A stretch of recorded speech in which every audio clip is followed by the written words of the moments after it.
ನಮಸ್ಕಾರ ಸ್ನೇಹಿತರೆ, ನಮ್ಮ ನಂಬಿಕೆಗೆ ಸ್ವಾಗತ ಸುಸ್ವಾಗತ. ಸ್ನೇಹಿತರೆ, ಕೃಷ್ಣದೇವರಾಯ ಕ್ರಿಸ್ತಶಕ 1509ರಿಂದ 1529ರವರೆಗೆ ಆಳಿದ ವಿಜಯನಗರ ಸಾಮ್ರಾಜ್ಯದ ಚಕ್ರವರ್ತಿ ಮತ್ತು ವಿಜಯನಗರದ ಅರಸರಲ್ಲಿ ಅತಿ ಪ್ರಮುಖ. ತುಳುವ ರಾಜವಂಶದ 3ನೆಯ ಅರಸ. ವಿಜಯನಗರ ಸಾಮ್ರಾಜ್ಯ ಈತನ ಆಳ್ವಿಕೆಯ ಕಾಲದಲ್ಲಿ ಉನ್ನತ ಸ್ಥಿತಿಗೇರಿತು. ಕನ್ನಡ ನಾಡಿನಲ್ಲಿ 3 ರಾಯರ ಗಂಡ ಕನ್ನಡ ರಾಜ್ಯ ರಮಾರಮಣ ಎಂದು, ಆಂಧ್ರದಲ್ಲಿ ಆಂಧ್ರಭೋಜ ಎಂದು ಪ್ರಸಿದ್ಧನಾದ ಅರಸ ಕೃಷ್ಣದೇವರಾಯರು. ಸ್ವತಃ ಉತ್ತಮ ಬರಹಗಾರನಾಗಿದ್ದ ಕೃಷ್ಣದೇವರಾಯರು ಆಸ್ಥಾನದ ಸಮಕಾಲೀನ ಕವಿಗಳಿಂದ ಉರುಕಲ್ ವೈಭವ ನಿವಾಹ ನಿಧಾನ ಎಂದು ಬಿರುದಾಂಕಿತನಾದ ಇವರ ಕಾಲದ ವೈಭವ ಇಂದು ಮನೆ ಮಾತಾಗಿರುವಂಥದ್ದು. ಬದುಕಿದ್ದು ಕೇವಲ 58 ವರ್ಷಗಳಾದರೂ ಇಂದಿಗೂ ಕೃಷ್ಣದೇವರಾಯರೆಂದರೆ ಕರುನಾಡು ಮಾತ್ರವಲ್ಲ, ಇಡೀ ಭಾರತವೇ ಈ ಸಾಮ್ರಾಟನನ್ನ ಮರೆಯಲಾರದು.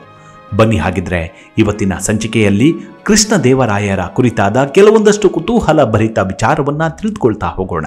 ಅದಕ್ಕೂ ಮುನ್ನ ನಮ್ಮ ನಂಬಿಕೆಗೆ ನಿಮ್ಮ ಬೆಂಬಲವಿರಲಿ. ಸ್ನೇಹಿತರೆ, ಕೃಷ್ಣದೇವರಾಯರ ತಂದೆ ತುಳುವ ನರಸನಾಯಕ, ತಾಯಿ ನಾಗಲಾಂಬಿಕೆ. ಸಾಳುವ ನರಸದೇವರಾಯನ ಸೇನೆಯಲ್ಲಿ ಅಧಿಕಾರಿಯಾಗಿದ್ದ ನರಸನಾಯಕರು ಸಂಪೂರ್ಣ ತುಳುವ ಸಾಮ್ರಾಜ್ಯವನ್ನು ಸ್ಥಾಪಿಸಿದರು. ನರಸನಾಯಕನ ನಂತರ ಕೃಷ್ಣ ಜನ್ಮಾಷ್ಟಮಿ ಎಂದು ಪಟ್ಟವೇರಿದ ಕೃಷ್ಣದೇವರಾಯರು ರಾಜಧಾನಿಯಾದ ವಿಜಯನಗರದ ಉಪನಗರವಾಗಿ ನಾಗಲಾಪುರ ಎಂಬ ಸುಂದರ ನಗರವನ್ನು ಕಟ್ಟಿಸುತ್ತಾರೆ. ಕೃಷ್ಣದೇವರಾಯರು ತನ್ನ ತಂದೆಯ ಸ್ಥಾನದಲ್ಲಿಟ್ಟುಕೊಂಡು ಗೌರವಿಸುತ್ತಿದ್ದ ತಿಮ್ಮರಸು ಕೃಷ್ಣದೇವರಾಯರು ಪಟ್ಟವೇರಲು ಕಾರಣೀಭೂತರಾಗಿದ್ದಷ್ಟೇ ಅಲ್ಲದೆ ಅವರ ರಾಜ್ಯಭಾರದ ಕಾಲದಲ್ಲಿ ಮಂತ್ರಿಯಾಗಿ ಸಮರ್ಥವಾಗಿ ಕಾರ್ಯನಿರ್ವಹಿಸುತ್ತಾರೆ. ಮಟ್ಟಸ ಎತ್ತರವಾಗಿದ್ದ ಕೃಷ್ಣದೇವರಾಯರಿಗೆ ದಿನವೂ ವ್ಯಾಯಾಮ ತಾಲೀಮು ಮಾಡಿದ್ದರ ಪರಿಣಾಮವಾಗಿ ಕಲ್ಲಿನಂತಹ ದೇಹದಾರ್ಢ್ಯವಿತ್ತು. ಹಸನ್ಮುಖಿಯಾದರೂ ಶೀಘ್ರ ಕೋಪಿಷ್ಠನು. ಪರದೇಶದ ಪ್ರವಾಸಿಗಳಿಗೆ ಗೌರವ ತೋರಿಸುತ್ತಿದ್ದ ಸಮರ್ಥ ಆಡಳಿತಗಾರನಾಗಿದ್ದ. ಕಾನೂನು ಪರಿಪಾಲನೆಯಲ್ಲಿ ಕಟ್ಟು ಶಿಸ್ತು ಪಾಲಿಸುತ್ತಿದ್ದ.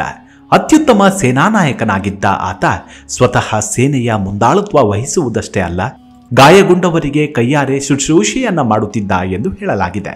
ಕೃಷ್ಣದೇವರಾಯರ ಆಡಳಿತದ ಬಗೆಗಿನ ಬಹಳಷ್ಟು ಮಾಹಿತಿ ಅವರ ಕಾಲದಲ್ಲಿ ಭಾರತಕ್ಕೆ ಬಂದಿದ್ದ ಪೋರ್ಚುಗೀಸ್ ಯಾತ್ರಿಕರಾದ ಡೊಮಿಂಗೋ ಪಾಯಸ್ ಮತ್ತು ಫೆರ್ನಾವ್ ನೂನೀಸ್ ಅವರ ಬರಹಗಳಿಂದ ತಿಳಿದು ಬರುತ್ತೆ. ಕೃಷ್ಣದೇವರಾಯರು ಸಿಂಹಾಸನಕ್ಕೇರಿದ 6 ತಿಂಗಳುಗಳಲ್ಲಿಯೇ ಯೂಸುಫ್ ಆದಿಲ್ ಖಾನ್ ಮತ್ತು ಬೀದರಿನ ಸುಲ್ತಾನ ಮೊಹಮ್ಮದನ್ನ ಕೃಷ್ಣದೇವರಾಯರು ಸೋಲಿಸುತ್ತಾರೆ. 1510ರಲ್ಲಿ ಉತ್ತರದ ರಾಯಚೂರಿಗೆ ಮುತ್ತಿಗೆ ಹಾಕಿ ಗುಲ್ಬರ್ಗಾ ಮತ್ತು ಬೀದರ್ ಕಡೆಗೆ ಹೆಜ್ಜೆ ಹಾಕ್ತಾರೆ. ಹೀಗೆ ಉತ್ತರದಲ್ಲಿ ತನ್ನ ಸಾಮ್ರಾಜ್ಯವನ್ನ ಗಟ್ಟಿಗೊಳಿಸಿದ ನಂತರ ದಕ್ಷಿಣದಲ್ಲಿ ಶ್ರೀರಂಗಪಟ್ಟಣದ ಕೇಂದ್ರವಾದ ರಾಜ್ಯ ಭಾಗವನ್ನು ಸೃಷ್ಟಿಸುತ್ತಾರೆ. ನಂತರ ಪೂರ್ವಕ್ಕೆ ತಿರುಗಿ ಪ್ರತಾಪರುದ್ರ ಎಂಬ ಸ್ಥಳೀಯ ನಾಯಕನನ್ನ ಸೋಲಿಸಿ ಕೃಷ್ಣಾ ನದಿಯವರೆಗಿನ ಭಾಗಗಳನ್ನ ಗೆಲ್ತಾರೆ. ಕೃಷ್ಣದೇವರಾಯರ ಅತಿ ಮುಖ್ಯ ವಿಜಯ ಬಂದದ್ದು ಮೇ 19, 1520ರಲ್ಲಿ ಬಿಜಾಪುರದ ಇಸ್ಮಾಯಿಲ್ ಆದಿಲ್ ಶಾನಿಂದ ರಾಯಚೂರನ್ನ ಗೆದ್ದಾಗ. ಒಟ್ಟು 2,03,000 ಸೈನಿಕರು, 27,600 ಕುದುರೆ ಸವಾರರು ಮತ್ತು 551 ಆನೆಗಳು ಪಾಲ್ಗೊಂಡ ಯುದ್ಧದಲ್ಲಿ ಸುಮಾರು 16,000 ವಿಜಯನಗರದ ಸೈನಿಕರು ಮೃತಪಟ್ಟರು. ಕೊನೆಯ ಯುದ್ಧದಲ್ಲಿ ಬಹುಮನಿ ಸುಲ್ತಾನರ ಮೊದಲ ರಾಜಧಾನಿಯಾದ ಗುಲ್ಬರ್ಗಾದ ಕೋಟೆ ನೆಲಸಮವಾಯಿತು. ಡೊಮಿಂಗೋ ಪಯಸ್ನ ವಿವರಣೆಯಂತೆ ಅಂದಿನ ವಿಜಯನಗರ ರೋಮ್ ನಗರದಷ್ಟಾದರೂ ದೊಡ್ಡದಿತ್ತು. 5 ಲಕ್ಷ ಜನಸಂಖ್ಯೆಯನ್ನ ಹೊಂದಿತ್ತು. ತಾನು ಕಂಡ ಅತ್ಯಂತ ಶ್ರೀಮಂತ ನಗರವೆಂದು ಪಯಸ್ ವಿಜಯನಗರವನ್ನು ವರ್ಣಿಸಿದ್ದಾನೆ. ವಿಜಯನಗರ ಇತಿಹಾಸದಲ್ಲಿಯೇ ಅತಿ ಹೆಚ್ಚು ಸೇನಾ ಯಶಸ್ಸು ಸಿಕ್ಕಿದ್ದು ಕೃಷ್ಣದೇವರಾಯರ ಆಳ್ವಿಕೆಯ ಕಾಲದಲ್ಲಿ. ಹಠಾತ್ತನೆ ಯುದ್ಧ ತಂತ್ರವನ್ನು ಬದಲಾಯಿಸಿ ಸೋಲುವ ಪರಿಸ್ಥಿತಿಯಲ್ಲೂ ಗೆಲುವು ಸಾಧಿಸುವ ಚಾಕಚಕ್ಯತೆ ಅವರಿಗಿತ್ತು. ಅವರ ಆಳ್ವಿಕೆ ಮೊದಲ ದಶಕದಲ್ಲಿ ಆಕ್ರಮಣ, ರಕ್ತಪಾತ ಮತ್ತು ಗೆಲುವುಗಳನ್ನು ಕಾಣುತ್ತೇವೆ.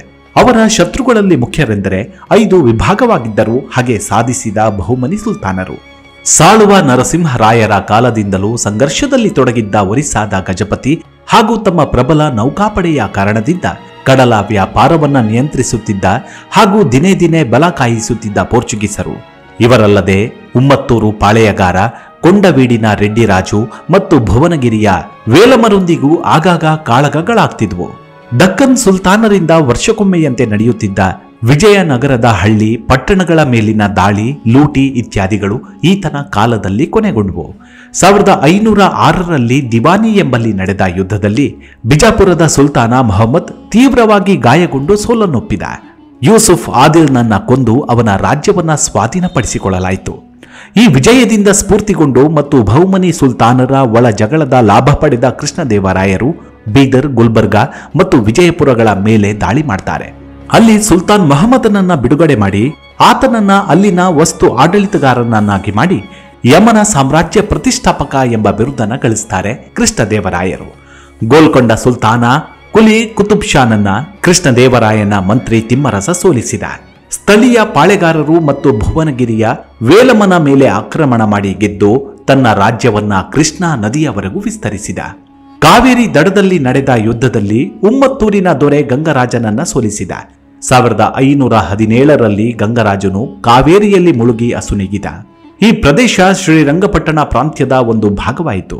1516-17ರಲ್ಲಿ ಅವನ ರಾಜ್ಯದ ಗಡಿಯು ಗೋದಾವರಿ ನದಿಯನ್ನ ದಾಟಿತು. ಗಜಪತಿಗಳ ರಾಜ್ಯ ವಿಶಾಲವಾಗಿದ್ದು ಇಂದಿನ ಆಂಧ್ರ ಮತ್ತು ತೆಲಂಗಾಣ ಪ್ರದೇಶ ಹಾಗೂ ಸಂಪೂರ್ಣ ಒರಿಸ್ಸಾವನ್ನ ಒಳಗೊಂಡಿತ್ತು. ಉಮ್ಮತ್ತೂರಿನ ಯಶಸ್ಸಿನಿಂದ ಉತ್ತೇಜಿತನಾದ ಕೃಷ್ಣದೇವರಾಯರು ಗಜಪತಿ ಪ್ರತಾಪ ರುದ್ರದೇವನ ಸ್ವಾಧೀನದಲ್ಲಿದ್ದ ತೆಲಂಗಾಣ ಪ್ರದೇಶದತ್ತ ತನ್ನ ದೃಷ್ಟಿಯನ್ನ ತಿರುಗಿಸಿದರು. ವಿಜಯನಗರ ಸೈನ್ಯವು 1517ರಲ್ಲಿ ಉದಯಗಿರಿ ಕೋಟೆಗೆ ಮುತ್ತಿಗೆ ಹಾಕಿತು. 1 ವರ್ಷದವರೆಗೂ ನಡೆದ ಈ ಮುತ್ತಿಗೆಯಲ್ಲಿ ಕೊನೆಗೂ ಗಜಪತಿಯ ಸೈನ್ಯ ಹಸಿವಿನಿಂದ ಶಿಥಿಲವಾಗತೊಡಗಿತು. ಇದೇ ಸಮಯದಲ್ಲಿ ಕೃಷ್ಣದೇವರಾಯರು ಪತ್ನಿಯರಾದ ತಿರುಮಲಾದೇವಿ ಮತ್ತು ಚಿನ್ನಮ್ಮ ದೇವಿಯರೊಂದಿಗೆ ತಿರುಪತಿಯಲ್ಲಿ ತಿಮ್ಮಪ್ಪನ ದರ್ಶನವನ್ನ ಪಡಿತಾರೆ. ಇದರ ನಂತರ ಗಜಪತಿಯ ಸೇನೆ ಕೊಂಡವೀಡು ರಾಜು ಎಂಬಲ್ಲಿ ವಿಜಯನಗರ ಸೇನೆಗೆ ಎದುರಾಯಿತು. ಕೆಲವು ತಿಂಗಳುಗಳಿಂದ ಮುತ್ತಿಗೆ ಹಾಕಿದ್ದರೂ ಮೊದಮೊದಲು ಕಂಡ ಸೋಲುಗಳ ನಂತರ ವಿಜಯನಗರ ಸೇನೆ ರಣರಂಗದಿಂದ ಹಿಂದೆಗೆಯಲಾರಂಭಿಸಿತು. ಅದೇ ಸಮಯದಲ್ಲಿ ತಿಮ್ಮರಸು ಕಂಡು ಹಿಡಿದ ಕಾವಲಿಲ್ಲದ ಪೂರ್ವದ ದ್ವಾರದ ರಹಸ್ಯ ಒಳದಾರಿಯ ಮೂಲಕ ಒಳನುಗ್ಗಿದ ವಿಜಯನಗರದ ಸೇನೆ ಕೋಟೆಯನ್ನ ಗೆದ್ದು ಆ ಕಾಲದ ಅತಿ ಸಮರ್ಥ ಕತ್ತಿವರೆಸೆಗಾರ ಎಂದು ಹೆಸರಾಗಿದ್ದ ಪ್ರತಾಪ ರುದ್ರದೇವನ ಮಗ ಯುವರಾಜ ವೀರಭದ್ರನನ್ನ ಸೆರೆ ಹಿಡಿತು. ಈ ವಿಜಯದ ನಂತರ ತಿಮ್ಮರಸು ಕೊಂಡವೀಡು ಪ್ರಾಂತ್ಯದ ಮಾಂಡಲಿಕನಾಗಿ ನೇಮಕಗೊಂಡ. ಮುಂದೆ ವಿಜಯನಗರ ಸೇನೆಯು ಕೊಂಡಪಲ್ಲಿ ಪ್ರದೇಶದಲ್ಲಿ ಗಜಪತಿ ಸೇನೆಯನ್ನ ಮತ್ತೊಮ್ಮೆ ಮುತ್ತಿತ್ತು. ಉತ್ಕಲ ಕಳಿಂಗದ ಮೇಲೆ ನೇರ ದಾಳಿ ಮಾಡಿ ವಶಪಡಿಸಿಕೊಳ್ಳಬೇಕೆಂದಿದ್ದ ಕೃಷ್ಣದೇವರಾಯರ ರಣತಂತ್ರಕ್ಕೆ ಪ್ರತಿಯಾಗಿ ಪ್ರತಾಪರುದ್ರದೇವನು ಕೃಷ್ಣದೇವರಾಯನನ್ನ ಅವನ ಸೇನೆಯೊಂದಿಗೆ ಹೀನಾಯವಾಗಿ ಸೋಲಿಸುವ ಪ್ರತಿ ಯೋಜನೆ ಹಾಕಿದ. ಈ ಯೋಜನೆಯ ಪ್ರಕಾರ ಇವೆರಡೂ ಸೇನೆಗಳು ಕಳಿಂಗ ನಗರದಲ್ಲಿ ಸಂಧಿಸಬೇಕಾಗಿತ್ತು. ಆದರೆ ಈ ಮಾಹಿತಿಯನ್ನ ಚಾಣಾಕ್ಷ ತಿಮ್ಮರಸು ಪ್ರತಾಪರುದ್ರದೇವನ ಪಕ್ಷ ತ್ಯಜಿಸಿದ ತೆಲುಗು ಭಾಷಿಕನೊಬ್ಬನಿಗೆ ಲಂಚ ಕೊಟ್ಟು ಸಂಪಾದಿಸಿದ. ಪ್ರತಾಪರುದ್ರನ ಯೋಜನೆ ನಡೆಯದೆ ಆತ ತನ್ನ ರಾಜಧಾನಿಯತ್ತ ಹಿಮ್ಮೆಟ್ಟಬೇಕಾಯಿತು. ಕೊನೆಗೂ ಆತ ವಿಜಯನಗರ ಸೇನೆಗೆ ಶರಣಾಗಿ ತನ್ನ ಮಗಳನ್ನ ಕೃಷ್ಣದೇವರಾಯನಿಗೆ ಕೊಟ್ಟು ಮದುವೆ ಮಾಡಿದ. ಇದರ ನಂತರ ಭಾರತದ 2 ಪ್ರಬಲ ಹಿಂದೂ ಸಾಮ್ರಾಜ್ಯಗಳ ನಡುವೆ ಶಾಂತಿ ಸಾಮರಸ್ಯ ನೆಲೆಸಿ ಸನಾತನ ಧರ್ಮ ಸುರಕ್ಷಿತವಾಯಿತು. 1510ರಲ್ಲಿ ಗೋವಾದಲ್ಲಿ ಡೊಮಿನಿಯನ್ ಸ್ಥಾಪಿಸಿದ ಪೋರ್ಚುಗೀಸರೊಂದಿಗೆ ಶ್ರೀ ಕೃಷ್ಣದೇವರಾಯರು ಸ್ನೇಹ ಸಂಬಂಧಗಳನ್ನು ಬೆಳೆಸ್ತಾರೆ. ಪೋರ್ಚುಗೀಸ್ ವ್ಯಾಪಾರಿಗಳಿಂದ ಬಂದೂಕು ಮತ್ತು ಅರಬ್ಬಿ ಕುದುರೆಗಳನ್ನು ಪಡೆದುಕೊಂಡದ್ದಷ್ಟೇ ಅಲ್ಲದೆ ಪೋರ್ಚುಗೀಸ್ ಪರಿಣಿತಿಯನ್ನ ಉಪಯೋಗಿಸಿಕೊಂಡು ವಿಜಯನಗರಕ್ಕೆ ನೀರು ಸರಬರಾಜು ಯೋಜನೆಯ ಸುಧಾರಣೆ ಮಾಡ್ತಾರೆ. ಐವರು ದಕ್ಕನ್ ಸುಲ್ತಾನರೊಂದಿಗೆ ವಿಜಯನಗರ ಸಾಮ್ರಾಜ್ಯಕ್ಕಿದ್ದ ಸಂಬಂಧ ದಿನ ಕಳೆದಂತೆ ಹಳಸಲು ಶುರುವಾದ ಕಾರಣ ವಿಜಯನಗರ ಸಾಮ್ರಾಜ್ಯ ದಕ್ಕನ್ ಸುಲ್ತಾನರ ವಿರುದ್ಧ ಸಿಟ್ಟಿಗೆದ್ದು ನಿಲ್ತು. ಇದೇ ಸಂದರ್ಭದಲ್ಲಿ ಕೃಷ್ಣದೇವರಾಯರು ಗೋಲ್ಕೊಂಡವನ್ನ ಗೆದ್ದು ಅದರ ಸಾಮಂತನಾಗಿದ್ದ ಮುದರುಲ್ ಮುಲ್ಕ್ನನ್ನ ಸೆರೆ ಹಿಡಿತಾರೆ. ಇನ್ನು ಮುಂದುವರೆದು ಬಹುಮನಿ ಸುಲ್ತಾನರ ಪರವಾಗಿ ಬಿಜಾಪುರದ ಮೇಲೆ ದಾಳಿ ನಡೆಸಿ ಅಲ್ಲಿ ರಾಜ್ಯವಾಳುತ್ತಿದ್ದ ಸುಲ್ತಾನ್ ಇಸ್ಮಾಯಿಲ್ ಆದಿಲ್ ಶಾನನ್ನ ಸೋಲಿಸಿ ಗೆದ್ದ ರಾಜ್ಯವನ್ನ ಬಹುಮನಿ ಸುಲ್ತಾನ ಮೊಹಮ್ಮದ್ ಶಾನಿಗೆ ವಹಿಸಿ ತಾನು ವಿಜಯನಗರಕ್ಕೆ ಹಿಂದಿರುಗುತ್ತಾರೆ. ದಕ್ಕನ್ ಸುಲ್ತಾನರೊಂದಿಗಿನ ಕಾಳಗದಲ್ಲಿ ಮುಖ್ಯವೆನಿಸುವ ಘಟನೆ ಎಂದರೆ 1520ರ ಮೇ 19ರಂದು ಬಿಜಾಪುರವನ್ನು ಆಳುತ್ತಿದ್ದ ಇಸ್ಮಾಯಿಲ್ ಆದಿಲ್ ಶಾನಿಂದ ರಾಯಚೂರು ಕೋಟೆಯನ್ನು ವಶಪಡಿಸಿಕೊಂಡಿತ್ತು. ಅತಿ ಪ್ರಯಾಸದಿಂದ ನಡೆದ ಈ ಯುದ್ಧದಲ್ಲಿ ವಿಜಯನಗರ ಸಾಮ್ರಾಜ್ಯ ತನ್ನ 16,000 ಸೈನಿಕರನ್ನ ಕಳೆದುಕೊಂಡು ರಾಯಚೂರು ಕೋಟೆ ಕೈವಶ ಮಾಡಿಕೊಳ್ಳುವಲ್ಲಿ ಯಶಸ್ವಿಯಾಯಿತು. ಈ ಯುದ್ಧದಲ್ಲಿ ಚತುರತೆ ಮೆರೆದು ಗೆಲುವಿಗೆ ಕಾರಣನಾದ ವಿಜಯನಗರದ ಮುಖ್ಯ ಸೇನಾಧಿಕಾರಿ ಪೆಮ್ಮಸಾನಿ ರಾಮಲಿಂಗ ನಾಯ್ಡು ಅರಸರ ಪ್ರೀತ್ಯಾಧಾರಗಳನ್ನು ಗಳಿಸಿದ. ಶ್ರೀ ಕೃಷ್ಣದೇವರಾಯರು ಆತನನ್ನ ಸೂಕ್ತ ಸನ್ಮಾನದೊಂದಿಗೆ ಗೌರವಿಸುತ್ತಾರೆ. ಒಂದು ಅಂದಾಜಿನ ಪ್ರಕಾರ ರಾಯಚೂರಿಗಾಗಿ ನಡೆದ ಕಾಳಗದಲ್ಲಿ ಸುಮಾರು 2,03,000 ಪದಾತಿ ದಳದ ಸೈನಿಕರು, 27,600 ಅಶ್ವದಳದ ಸೈನಿಕರು ಹಾಗೂ 551 ಗಜಪಡೆಯ ಸೈನಿಕರು ಆಹುತಿಯಾದರೆಂದು ತಿಳಿದು ಬರುತ್ತೆ.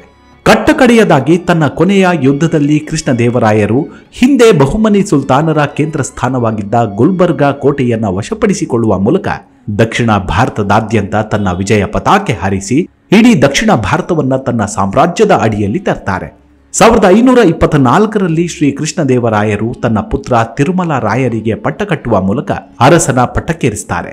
ಇನ್ನು ಬಾಲ್ಯಾವಸ್ಥೆಯಲ್ಲಿದ್ದ ತಿರುಮಲ ರಾಯನಿಗೆ ಪಿತೂರಿ ನಡೆಸಿ ದುಷ್ಕರ್ಮಿಗಳು ವಿಷ ಪ್ರಾಶಾನವನ್ನ ಮಾಡಿಸಿ ಕೊಂದು ಬಿಡ್ತಾರೆ. ಆದ ಕಾರಣ ಕೃಷ್ಣದೇವರಾಯರ ಪುತ್ರ ಸಿಂಹಾಸನದಲ್ಲಿ ಹೆಚ್ಚು ದಿನ ಉಳಿಯಲಾಗಲಿಲ್ಲ. ತನ್ನ ಪುತ್ರನ ಅಕಾಲಿಕ ಮರಣದಿಂದ ಆಘಾತಕ್ಕೊಳಗಾದ ಕೃಷ್ಣದೇವರಾಯರು ಬಹಳ ಕುಸಿದು ಹೋಗ್ತಾರೆ ಹಾಗೂ ದಿನೇ ದಿನೇ ಕೃಶವಾಗುತ್ತಾ ಹೋಗ್ತಾರೆ. ತಿರುಮಲ ರಾಯನ ಕಗ್ಗೊಲೆಯ ವಿಚಾರವಾಗಿ ಈ ನ್ಯಾಯಸ್ಥಾನದಲ್ಲಿ ವಿಚಾರಣೆ ನಡೆಸಿ ವಿಜಯನಗರದ ಪ್ರಧಾನಮಂತ್ರಿ ತಿಮ್ಮರಸುವಿಗೆ ತಪ್ಪಾಗಿ ಕಣ್ಣು ಕೀಳಿಸುವ ಶಿಕ್ಷೆ ವಿಧಿಸಲಾಯಿತು. ಇದನ್ನ ತಡೆಯಲು ಶ್ರೀ ಕೃಷ್ಣದೇವರಾಯರು ಬಹಳ ಪ್ರಯತ್ನ ಪಟ್ಟರಾದರೂ ಅಷ್ಟರಲ್ಲಿ ಕಾಲ ಮಿಂಚಿ ಹೋಗಿತ್ತು. ಶ್ರೀ ಕೃಷ್ಣದೇವರಾಯನನ್ನ ಸಿಂಹಾಸನದಲ್ಲಿ ಕುಳ್ಳಿರಿಸಲು ಅವಿರತ ಪ್ರಯತ್ನ ನಡೆಸಿ ಯಶಸ್ವಿಯಾಗಿದ್ದ ತಿಮ್ಮರಸು ವಿಜಯನಗರ ಸಾಮ್ರಾಜ್ಯದ ಹಿತೈಷಿಯಾಗಿದ್ದರೆ ಹೊರತು ದ್ವೇಷಿಯಾಗಿರಲಿಲ್ಲ. ತಿಮ್ಮರಸುವಿನ ಕಣ್ಣುಗಳನ್ನ ಕಿತ್ತ ಸುದ್ದಿ ತಿಳಿಯುತ್ತಿದ್ದಂತೆ ಶ್ರೀ ಕೃಷ್ಣದೇವರಾಯರು ಕುಸಿದು ಹೋಗ್ತಾರೆ. ಅದೇ ಸಮಯದಲ್ಲಿ ಬಹುಮನಿ ಸುಲ್ತಾನರ ವಶದಲ್ಲಿದ್ದ ಬೆಳಗಾವಿಯನ್ನ ವಶಪಡಿಸಿಕೊಳ್ಳುವ ಕನಸು ಕೃಷ್ಣದೇವರಾಯರಿಗಿದ್ದರೂ ಕೂಡ ಅದು ಸಾಧ್ಯವಾಗದೆ ಆಘಾತಗಳ ಮೇಲೆ ಆಘಾತ ಬಂದೆರಗಿ ಅನಾರೋಗ್ಯಕ್ಕೆ ತುತ್ತಾಗಬೇಕಾಯಿತು. ಆದರೂ ಕೃಷ್ಣದೇವರಾಯರು ಅನಾರೋಗ್ಯದಿಂದ ಹೊರಬರಲಾಗದೆ 1529ರಲ್ಲಿ ತಮ್ಮ ಇಹಲೋಕ ಯಾತ್ರೆ ಮುಗಿಸ್ತಾರೆ. ಸಾವಿಗೂ ಮುನ್ನವೇ ಕೃಷ್ಣದೇವರಾಯರು ತನ್ನ ಸಹೋದರ ಅಚ್ಯುತರಾಯನಿಗೆ ತನ್ನ ಸಾಮ್ರಾಜ್ಯದ ಅಧಿಕಾರಗಳನ್ನು ವಹಿಸಿಕೊಡ್ತಾರೆ ಹಾಗೂ ವಿಜಯನಗರದ ಇತಿಹಾಸದ ಪುಟದಲ್ಲಿ ಶ್ರೀ ಕೃಷ್ಣದೇವರಾಯರು ತನ್ನ ಸುಭಿಕ್ಷ ಆಳ್ವಿಕೆಯಿಂದಲೇ ಅಜರಾಮರರಾಗ್ತಾರೆ. ಇಂದಿಗೂ ಕರ್ನಾಟಕದ ಹಂಪಿಯಲ್ಲಿರುವ ಅವಶೇಷಗಳು ವಿಜಯನಗರದ ಗತ ವೈಭವವನ್ನ ಸಾರಿ ಹೇಳ್ತವೆ. ಹೀಗೆ ಶ್ರೀ ಕೃಷ್ಣದೇವರಾಯರು ಅಂದಿಗೂ ಇಂದಿಗೂ ಎಂದೆಂದಿಗೂ ಜೀವಂತವಾಗಿ ಹೋದರು. ಇವಿಷ್ಟು ಶ್ರೀ ಕೃಷ್ಣದೇವರಾಯರ ಕುರಿತಾದ ಸಣ್ಣದಾದ ಮಾಹಿತಿ. ಮುಂದಿನ ಸಂಚಿಕೆಯಲ್ಲಿ ಮತ್ತೆ ಸಿಗೋಣ. ಅಲ್ಲಿವರೆಗೂ ನಿಮ್ಮ ಆರೋಗ್ಯದ ಕಡೆ ಗಮನವಿರಲಿ. Take care. ನಮಸ್ಕಾರ.